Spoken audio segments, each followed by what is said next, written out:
এই হামলার দায় নিয়ে এই নির্লজ্জ বেয়াত ছোট লোক এই অথর্ব স্বরাষ্ট্র উপদেষ্টাকে পদত্যাগ করতে হবে। সবাইকে সাথে নিয়ে সচিবালয় ঘেরাও করা হবে। এই স্বরাষ্ট্র উপদেষ্টাকে তার গতি থেকে নামানো হবে।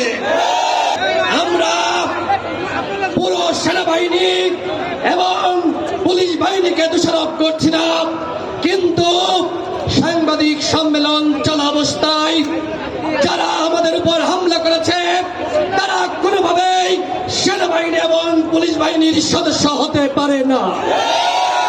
তারা আওয়ামী দোসর, যারা এই ঘটনায় জড়িত তাদেরকে চিহ্নিত করে অবশ্যই তাদের বিরুদ্ধে ব্যবস্থা নিতে হবে, অন্যথায় আপনারা এই দায় এড়াতে পারবেন না।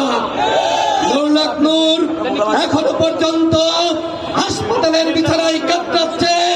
গতকাল দেখলাম মধ্যরাতে সরকারের পক্ষ থেকে একটি তদন্ত কমিশন প্রকাশ করা হয়েছে। আমরা সরকারের এই উদ্যোগকে সাধুবাদ জানাই, কিন্তু প্রশ্ন রাখতে চাই, এখনো পর্যন্ত ভিডিও ফুটেজ থাকার পরেও কেন একজনও গ্রেপ্তার হলো না? কেন গ্রেপ্তার হলো না?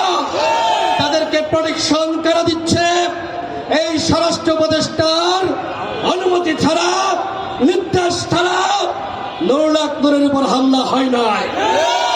সুতরাং একজন জনপ্রিয় জাতীয় নেতা, জুলাই গণঅভ্যুত্থানের অন্যতম সাহসী নেতা, তার উপর যে হামলা হয়েছে, এই হামলার দায় নিয়ে এই নির্লজ্জ বেয়াত ছোট লোক এই অথর্ব স্বরাষ্ট্র উপদেষ্টাকে পদত্যাগ করতে হবে।